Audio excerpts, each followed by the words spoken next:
Fred, I don't think they heard everything you said. Would you, I don't know if you have the guiding principles with you or etched in your head. If either one, why don't you repeat them? Or do you have them? I don't have them with me, and maybe with a little help from the city attorney, we could enumerate several of the big ones. First and foremost, I think the thorough environmental documentation of the project and I think assessment from the City Council about the land use implications involved in the project are thoroughly weighed out, and that the Council make, I think, an informed decision that the impacts are mitigated reasonably. And there's also one that protects a guideline that operates, actually a couple of guidelines that operate to protect the general fund. As you know, it's sacrosanct, and the general fund is the fund of highest demand and under the greatest stress. That public safety impacts, that game day impacts can be done by the A's, that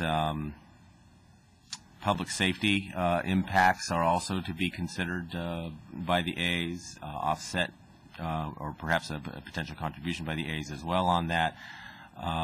Financial sense, that revenues, that we do the best we can to document and substantiate what revenues are produced, not just by the specific project itself, but from an economic feasibility standpoint, what will it bring to the region in net income and or net jobs to consider.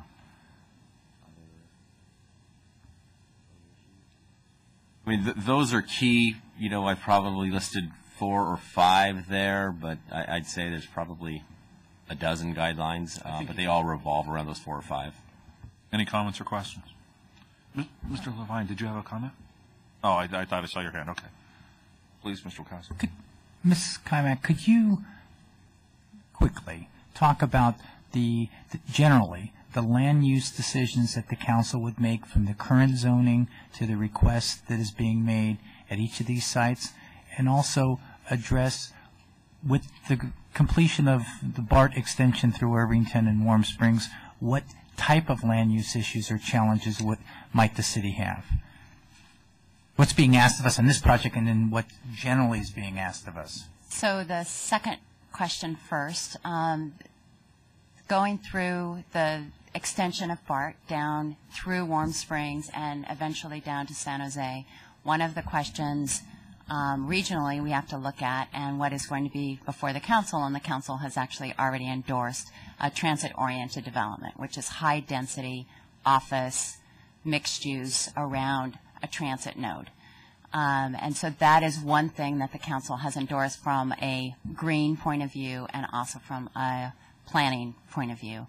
What the A's are asking is to overlay on that zoning that would generally allow a stadium, but the specifics of the stadium, I mean, it gives us the ability to look at whether there are fatal flaws in having the stadium located in this area.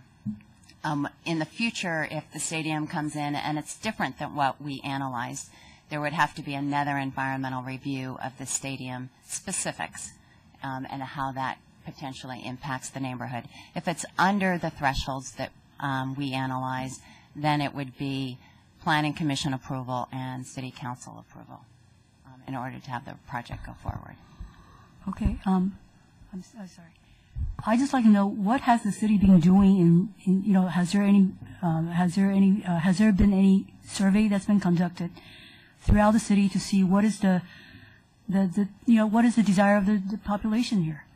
What do the people here want?